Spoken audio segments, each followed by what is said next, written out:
Hello, hello. Seeing that the coronavirus has secluded us and made all our educations more digital, it seems like now is a good time to start making videos again. So I'm going to start making videos about physics, because I enjoy it as a subject and I know a lot of students do. And unlike my previous videos, I'm going to try to go for continuity here.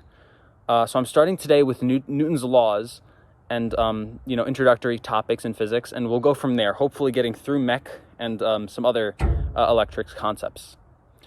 And I'm going to attempt a new approach. Instead of just, telling you the concept and the laws and the ideas straight out, we'll start with questions and we'll try to build up to it and try to learn along the way, So I'm trying to, offer something that other physics videos might not.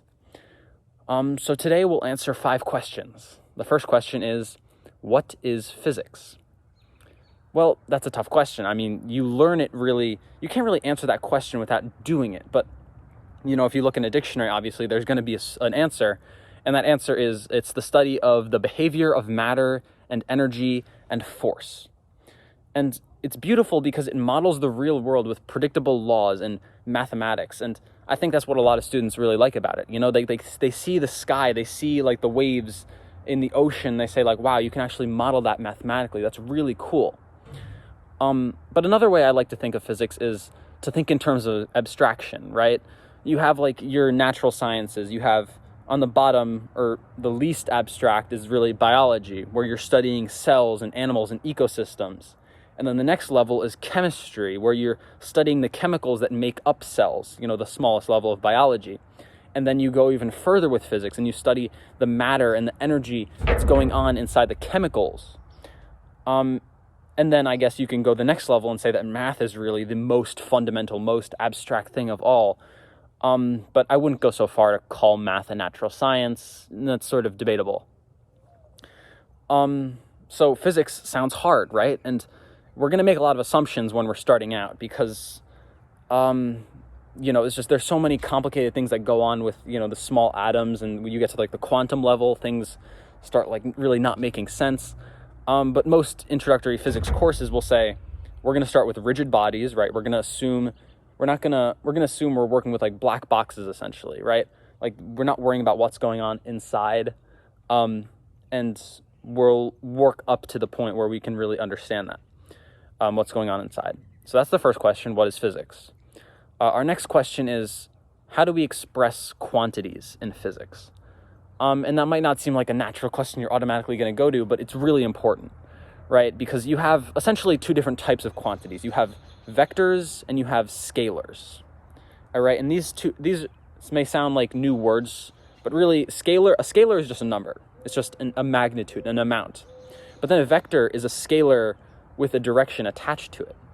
And vectors make math a little more complex, right? We're used to just scalar math where we add things or multiply things or divide things. With vectors, you do have the same operations. So you can add vectors, which means, if you have one vector pointing in this direction, you could just add it and you just put tip to tail. Because a vector is essentially an arrow, right? It has a tip with an arrowhead and then a tail. And then when you add them, you just do that. And then subtraction means you just reverse a vector and then you add them. And I think an important piece, well, it is a really important piece, is when you have vectors in physics, you want to split them up, usually into, x and y components usually, or, parallel and perpendicular components if you're working on an inclined plane. Why is that important? Well, when you have a ton of forces you're working with and they're all in different directions, if you're working in 2 dimensions, right, you can just split those things into 2 dimensions, right? Literally, they're 2 orthogonal pieces. And then you can just add up the y components, you can add up the x components, and then you can just finish off your forces that way, instead of dealing with a bunch of angles, because that gets messy if you know trigonometry. So yeah, vectors and scalars. That's going to be very important for us. And if you're thinking about things, time is going to be a scalar, right? And position will be a scalar. And soon we'll start talking about vectors. So the third question is, how do you describe an object? Well, for one, its position, right? Like if my fist is right here, it has a certain position with respect to things, and we can make our own like coordinate system and say, this thing is blah, blah, and blah, or if you're working with just x, y, blah, and blah. But you can also express something's position with respect to time, right? if you're thinking about like how fast something's moving.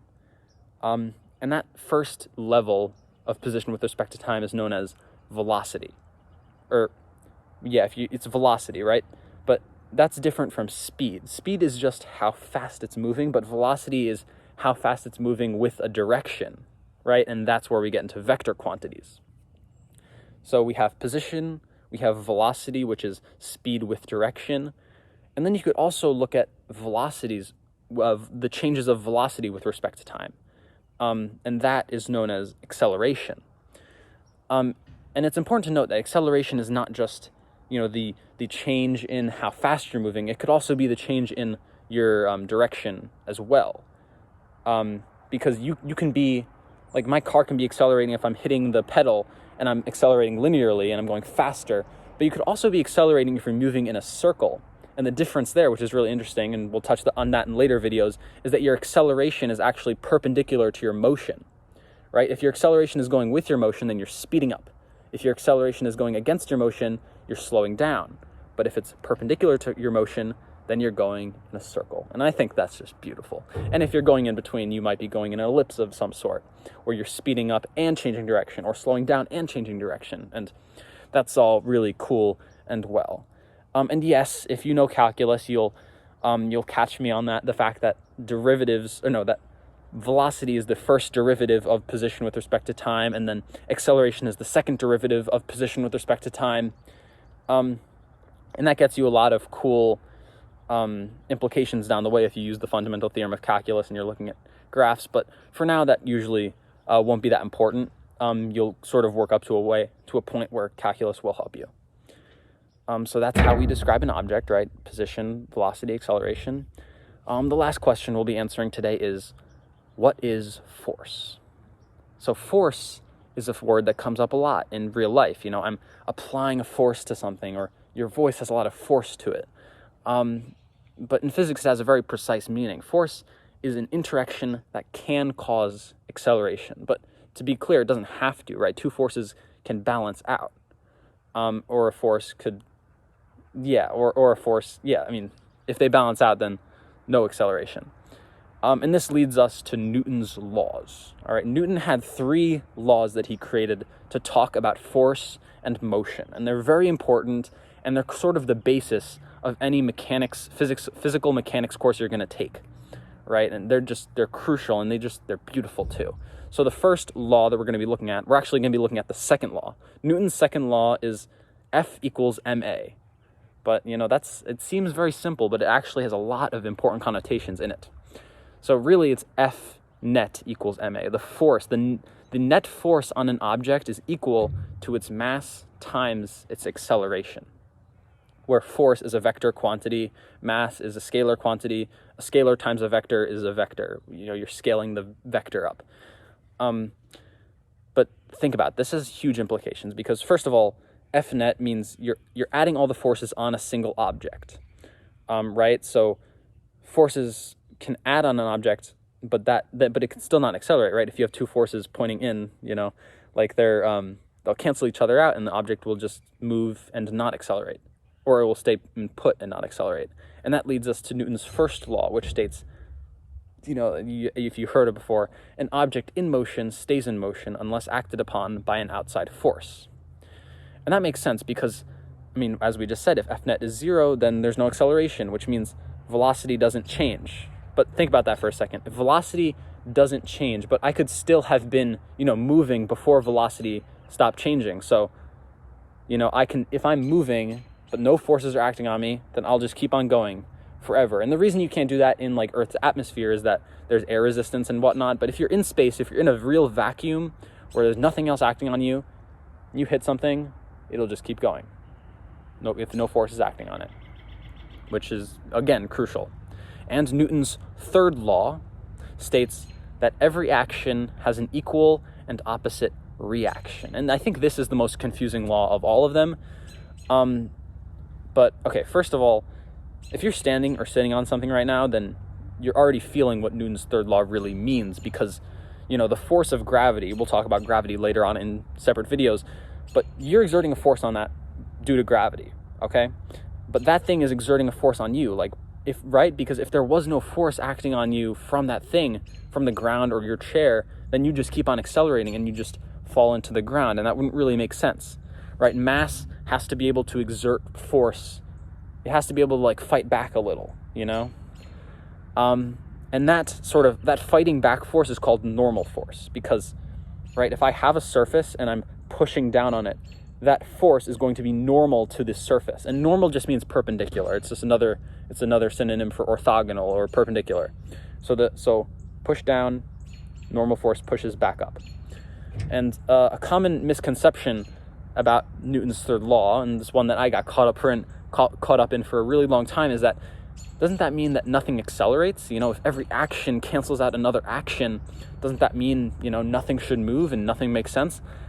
Well, of course, I mean, that's wrong, but it's really not clear initially why. But okay, sorry, my phone cut out. But okay, Newton's third law really implies that there's a pair of forces, right? There's an action force and a reaction force. Like if I'm applying my hand on this, there's the action force of my hand on this hand, on this hand, and then the other force acting back on this hand, okay? But these forces are not acting on the same object, so acceleration is still possible, right? I can like hit a baseball with a bat, and then that normal force will cause it to accelerate because there's really just that force acting on it, and then that'll make it soar away. So yeah, please don't get caught up in the idea that action-reaction forces cancel out. So that was the answer to what is force. And that's all today. These are the questions we've answered. And I hope I see you next time. And I hope this quarantine ends soon. Thank you.